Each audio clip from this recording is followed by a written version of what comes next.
Before we move on to the next section, I'd like to take a quick look at that flowchart for evaluating limits that you have. This flowchart is a good summary of everything in Unit 1. As we work our way through the rest of this unit, we're going to see other techniques for dealing with limits, and we need to know when we use what technique for figuring things out. By the time we're done with the unit, I'll be able to give you some random limit problem, and you'll need to know what to deal with.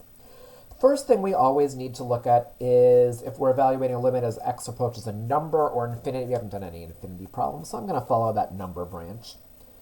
And then I'm asked, is the function piecewise or absolute value? I haven't dealt with any of that, so I'm just going to follow the no branch, which takes me to the first thing we always need to do when evaluating limits. We need to start any limit problem by plugging in to the limit. When we plug in, we could get a number over a number, or 0 over a number, 5 over 3, or 0 over 5, or whatever. If that's the case, that value we get is our limit. That's how we started this unit, by just plugging in. We got a number, and that was it. If, however, when we plug in, we get 0 over 0, that's the signal that we need to do some simplifying. We need to either factor and cancel, rationalize the numerator, or use our two special trig limits. Once we do that, our flowchart says we're going to plug in again.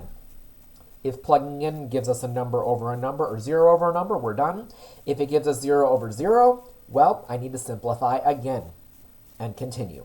There are a bunch of other cases, and those other branches are things that we will look at as we continue through the rest of the unit.